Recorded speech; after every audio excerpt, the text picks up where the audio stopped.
Selamat datang di video pembelajaran Matematika Peminatan untuk kelas 10 bersama dengan saya, Bu Rosi.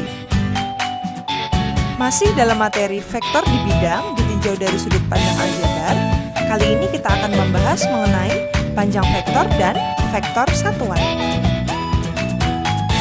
Kita mulai ya. 5. Panjang vektor di bidang atau ruang dimensi 2. Nah, di sini saya punya bidang koordinat X dan Y, kemudian saya punya sembarang titik ya. Saya punya titik di sini misalnya. Ini adalah titik P. Nah, panjang vektor berarti kita akan menghitung panjang vektor OP. O itu di mana? O itu titik pusat sini ya. O koordinatnya 0,0. Oh, berarti kalau panjang vektor OP itu berarti kita harus menarik garis lurus dari sini ya.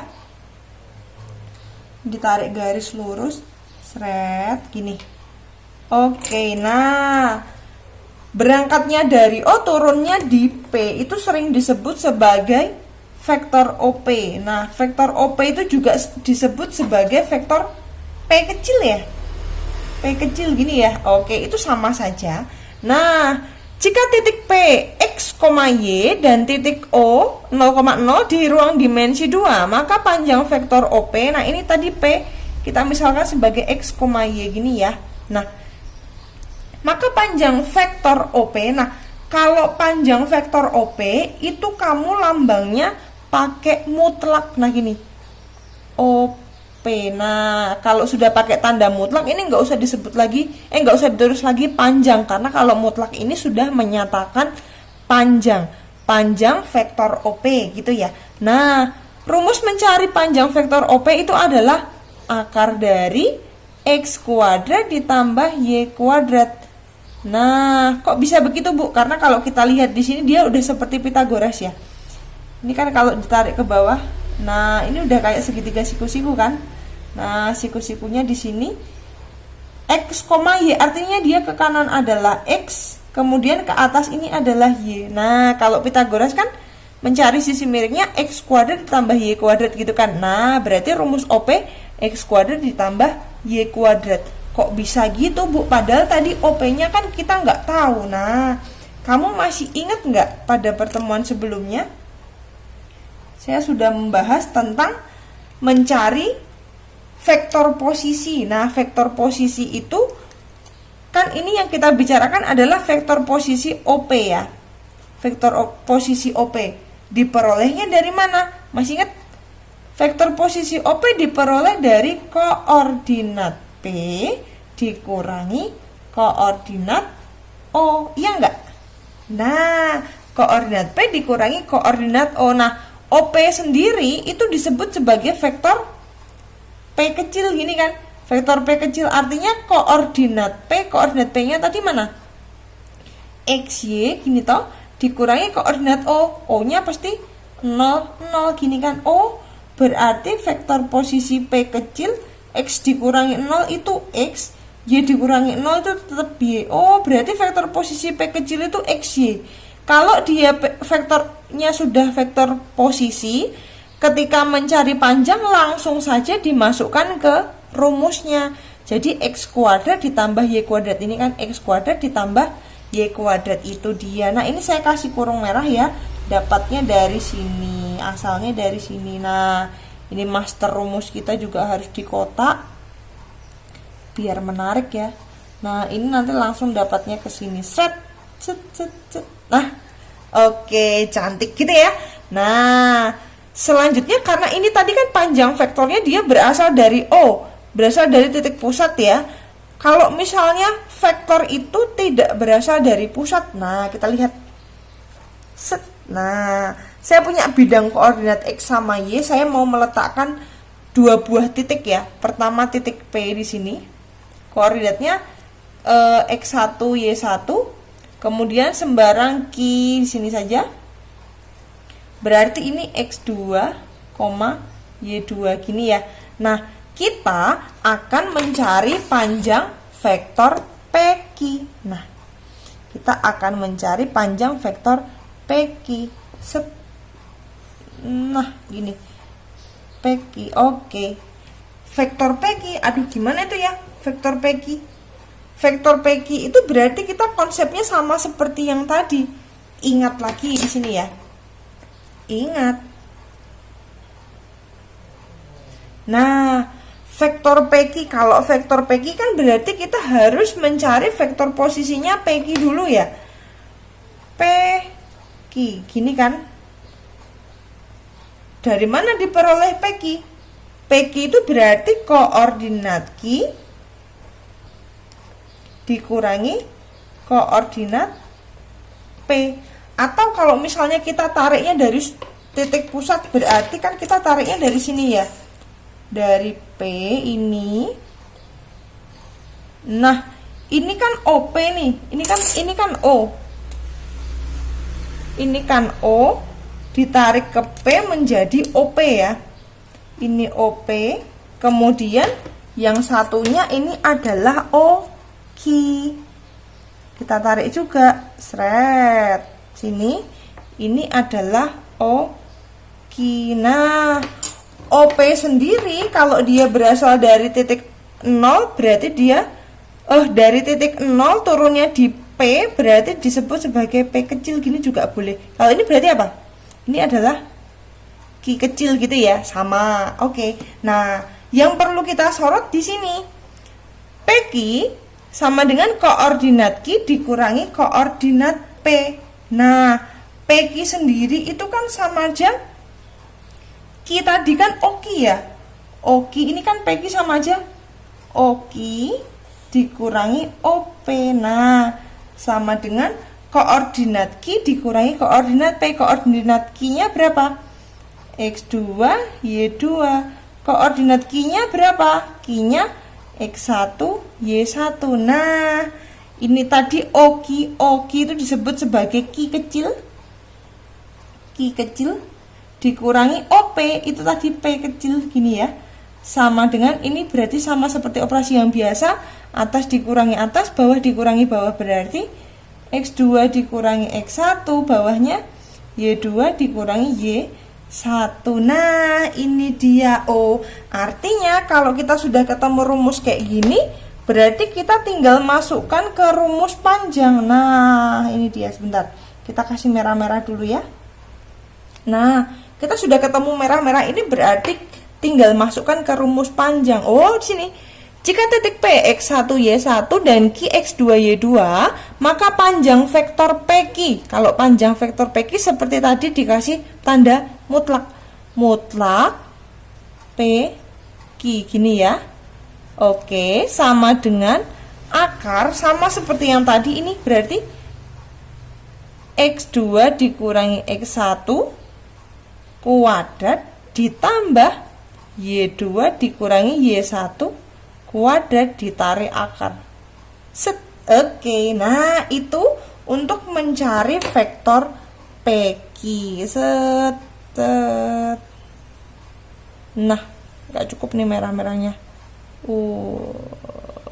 Oke, nah itu dia mencari panjang vektor PQ.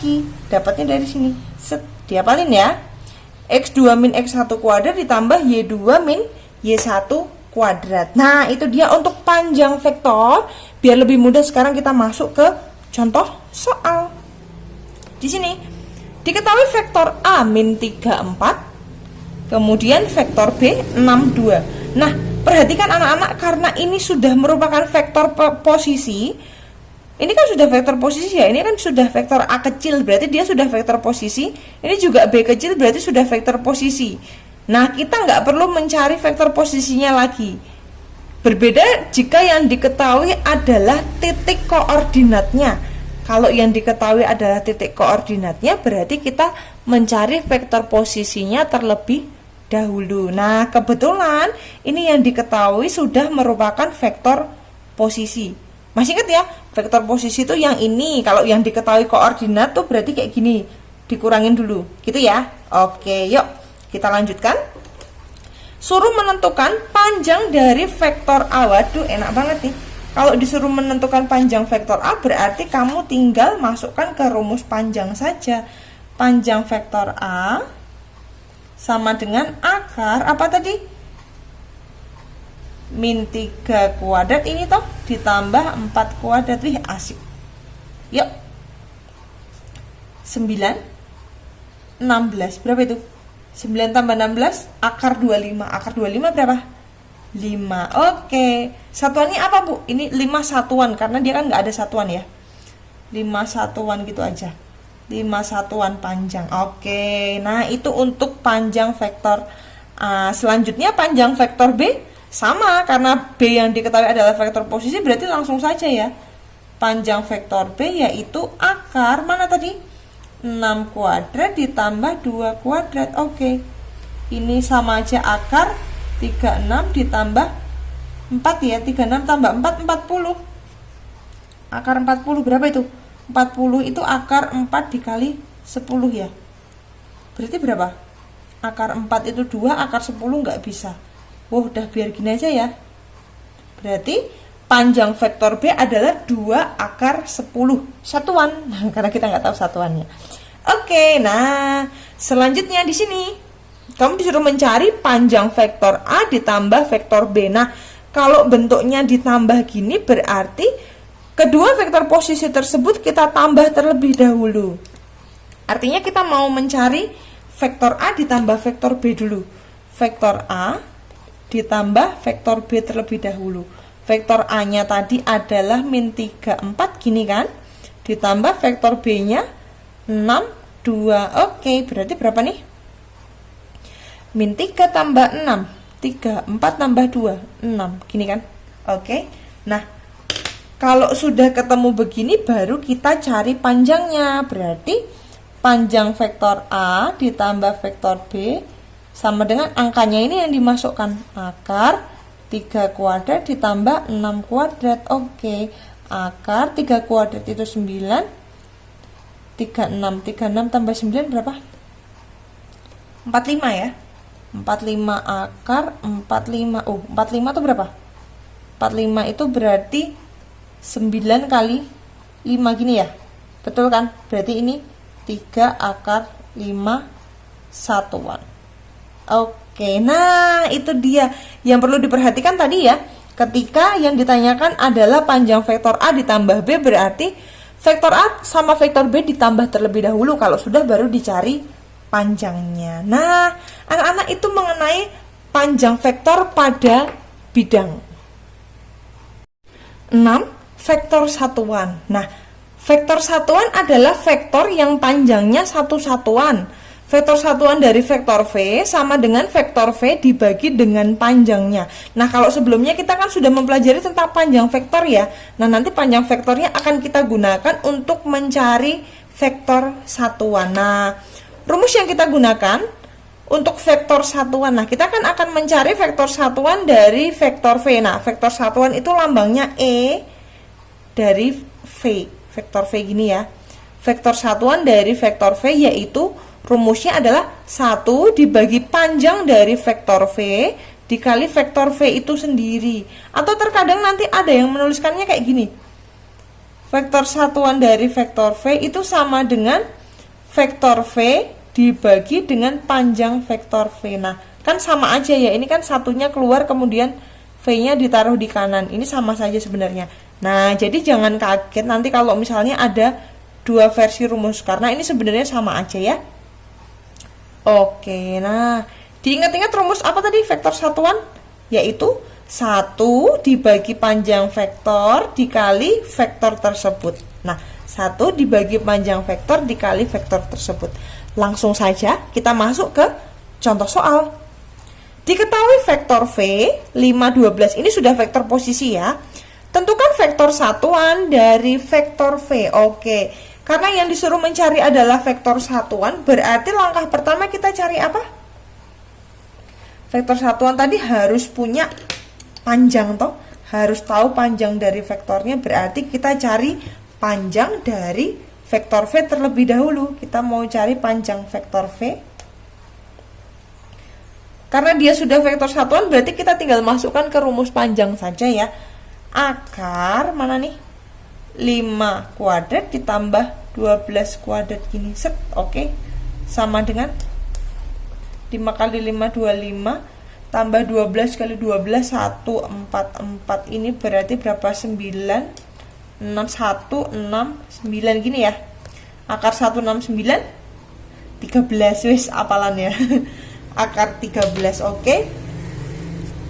Akar 169 adalah 13. Nah, selanjutnya kita akan mencari vektor satuan dari vektor V. Nah, vektor satuan dari vektor V tadi adalah V gini kan. 1 dibagi panjang dari vektor V dikali vektor V tersebut. Nah, 1 dibagi panjang dari vektor V tadi berapa? 13 gini kan. Dikalikan sama vektor V. Vektor V-nya mana? 5, 12. Nah, bentuk seperti ini sama dengan bentuk perkalian skalar terhadap vektor ya. Jadi dikalikan 1, 1. Ini 1/13 dikali 5. Berarti 5/13. Kemudian bawahnya 1/13 dikali 12. Berarti 12/13. Nah, ini dia adalah vektor satuan dari vektor V. Bentuk ini adalah bentuk kolom ya. Kalau kita sajikan dalam bentuk vektor baris ya bisa berarti 5 13, 12 13 gitu kan. Nah, sekarang saya mau sajikan ke dalam bentuk vektor basis.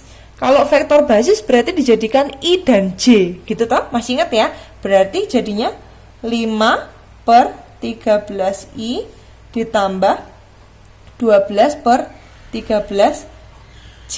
Oke. Nah, anak-anak, ini adalah materi yang kita pelajari hari ini. Silahkan kalian pelajari kembali dan dicatat ulang pada buku tulismu ya, agar kalian lebih mudah dalam memahaminya. Dan ketika nanti digunakan kembali, kamu bisa membuka kembali catatanmu. Jika ada pertanyaan, silahkan disampaikan melalui grup atau langsung japri ke Bu Rosi melalui nomor WA ya. Baik, selamat belajar anak-anak. Terima kasih karena kalian sudah menyaksikan video ini. Selamat belajar, tetap semangat, dan terima kasih.